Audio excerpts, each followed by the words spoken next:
Hi again, welcome to another video, and I'm under the bonnet of the VW Polo. There we go.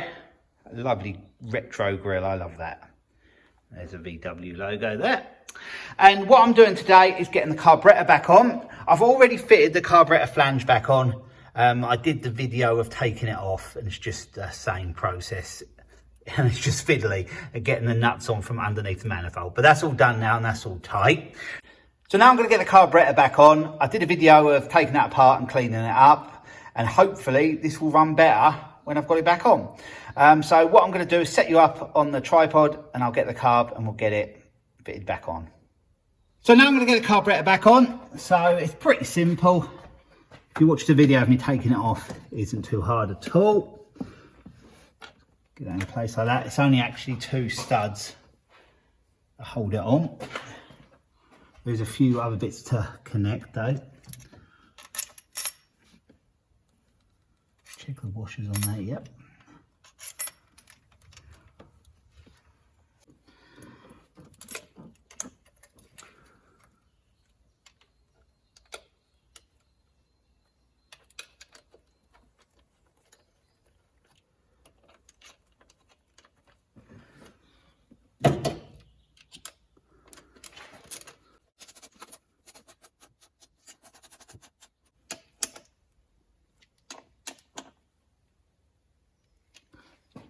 Now the 2 studs are tight, so that carburetor is all connected. I've got to undo this little bolt just to connect a wire.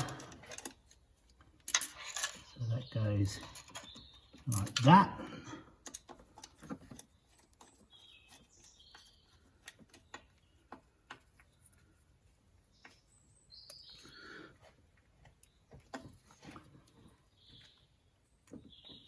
So that's tight. So the next job I'll do is put the throttle cable back in. I pulled that through there.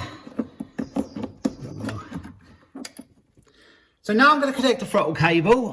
What I'm going to do is just turn that round like that, because it slots in there, sort of locks in place, and then the cable goes behind. It's a bit tricky to do this. Remember, it didn't really want to come out very easy.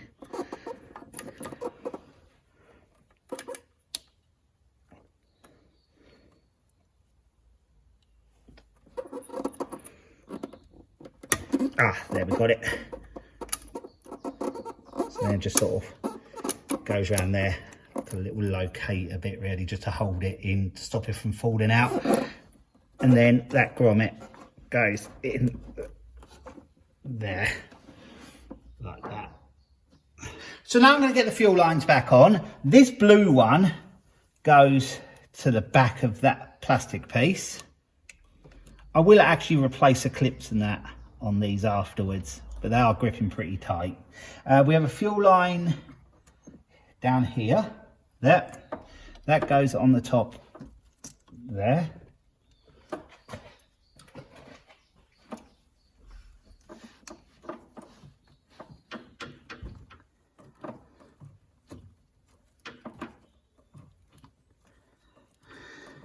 And that's on. I've got to tie in that clip there. So I'll do that in a second. Just going to check if there's anything else. I've got to put the 2 water hoses on, but I need new clips for them because I broke the old clips taking it off. I've got a wire to connect there, so that can be done if I can find the other end to it. And there it is, the red one there, and that just clips into there. So that's done. And there's vacuum pipes to sort out, and I don't know where they all go because they've just been pulled out and it looked a mess when I got it. So I've got to try and guess it really and just see how it is afterwards. So I'm going to do all the other little bits and pieces off camera. I'm going to get a couple of hose clamps and put them 2 hoses to the auto choke. I'm going to tighten up that hose clamp which I mentioned earlier. And then the vacuum lines, I'm going to try and work out them the best I can. And then we'll go for start up and see if I've made an improvement. There is a couple of fuel adjustment screws. I don't want to interfere with them unless I really have to. So we'll just see how it goes for a start. And then if they have to be adjusted, I can do that afterwards. So I'll be back with you when I've sorted all them little jobs out. So now I've fitted 2 new hose clamps to them 2 pipes there. I've worked out the vacuum pipes the best I can. I'm not sure whether they're right or wrong, but hopefully they're right. I did notice that 2 go to the bottom of the air filter housing. That one just goes to the top of it, so that just goes from there to there. But that one there, I think goes to there where I've connected that pipe. That goes to the bottom of the carburetor at the back. Before, the little bit like that on that end was all split, so I don't think it was connected before. So I'm going to try and connect it and just see how we go. So I'll get all that back on. You saw me taking it all off if you watched me taking the carburetor off, so it's pretty simple. There's only 3 nuts that hold it on, and a little plate that goes over there. And then we can start it up and see if it ticks over nicely. If it doesn't, we'll have to investigate further, but hopefully it does. So I'm in the car now. I'm going to turn the key and see if it starts. It's going to take a little while to pump the fuel up, I think. So we'll just turn it over and see what happens.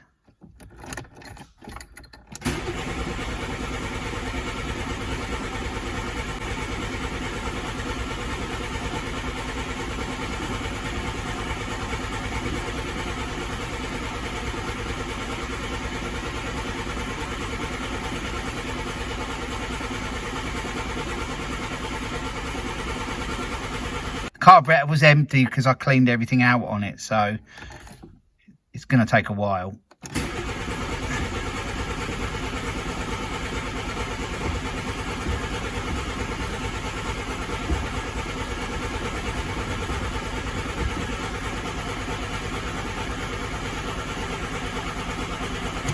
It did just fire, so the fuel must be getting up. I have cheated a little bit. I put some carb spray in the carb just to see if that helps. I was thinking it might have been out of fuel, but the gauge does read a bit. Whether the gauge is right or not, I don't know, but it does show there's some in there. So I'll just turn and see what happens now.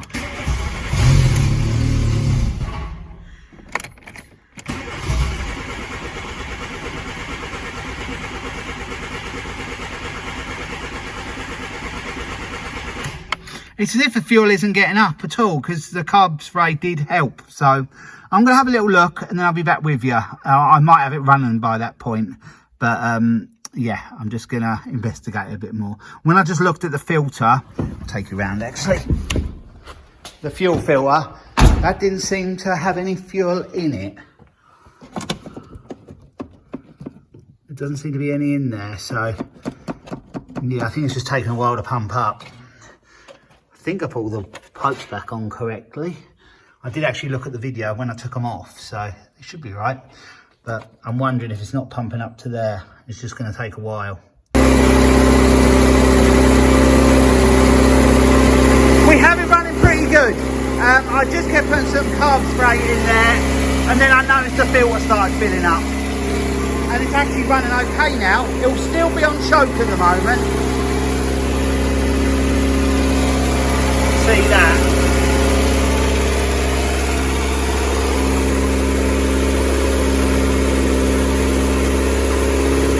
It's running pretty good. It's just revving a bit fast at the moment, but that could be because the choke isn't off yet. It's going to take a minute or two. I think they say 4 minutes or so.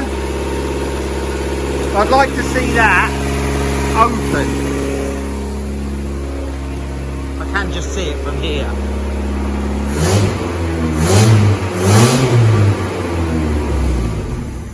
But now it's gone and stalled, so there's something slightly up.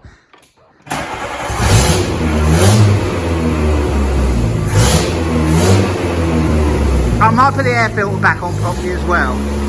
I might have to adjust something. See through there. Yes, something still isn't quite right. So I spent quite a lot more time on the Polo, trying to get it to run better, and it's running okay. I have been adjusting an adjustment screw right down in there, quite hard to even see, let alone get to, but I have that screwdriver in place and I have got it running pretty good. But I have had to make an adjustment on the throttle cable. There's lots of different adjustments. You can just move a clip along, and how it is now, the revs seem to hang on a bit before it goes back down to idle. If I move on the next one, then when it goes to idle, it stalls. So I need an adjustment just between. I'm not sure whether that's the way to fix it, but it is actually working. by doing that. It has got an exhaust leak, which does need sorting. That probably isn't helping matters either, and it's just annoying anyway because it's puffing out of there. It just doesn't sound nice. So I think that's between the manifold and the downpipe. So I'm going to have a look at that. It needs a new air filter as well. It needs a service anyway. It's been sitting around for years, so spark plugs and that wouldn't hurt. I have had a little play before I messed around with this adjustment screw with the vacuum lines and that, but I'm not really quite sure how they go. I think I've got them about right. I can't find any info where they sort of go. So I've just sort of trial and error really, but yeah, it's running reasonable. I'd say reasonable. It isn't as good as I'd like it quite yet. But what I'll do now, I'll get Laura to get inside, I'll get her to start it up, and then you can hear how it's running now. It does sound a bit puffy because that exhaust leak, so it does make it run a little bit uneven, but it's a big improvement to how it was when I got it. So now Laura's in the car. Laura, all I want you, do you want to say hello? Hello. All I want you to do is turn the key, just rev it a bit when you're starting it up, then rev it up a couple of times, then let it settle down. Okay, Right? dokes. Ready? Yep.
So as you can see, it started up okay, it revs out okay. I'm still not happy with that tick over. It does sound up and down a bit to me, but it's better than it was. So I feel I am making progress, but I've got to look into this a bit more before I'll be 100% happy with it.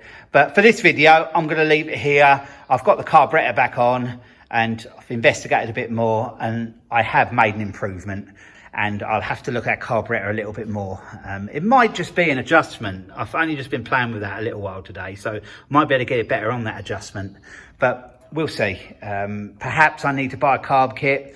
When I took it apart, there was some odd bits I didn't interfere with because I didn't really want to, because I think there may be diaphragms in there. I'm not sure, but if I have to buy a carb kit, I have to buy one. That may be what it'll come to get this running spot on. But we'll see. So I hope you've enjoyed this video of trying to make this Polo run a little bit better. And I think we've achieved that. We are getting it to run a little bit better, but not as good as I'd like. But yeah, that's all for a future video. We'll get there. So thanks for watching, and I'll be along with another video again soon. So bye for now. I'll brought you back in here because I'm pretty sure I found the problem. I did record it, what it's doing, so I'll show you that now.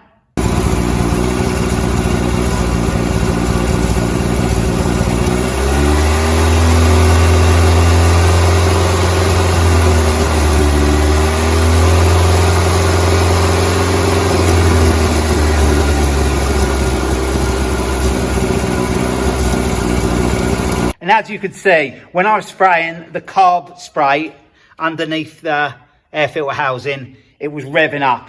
That flange, I think, is letting air in, and that's causing the running issue. So I'm going to get one of them ordered and get that fitted on, and then I think we may have cracked this, fingers crossed. We won't know until we try it, so that'll be in the next video. So I'll catch you then.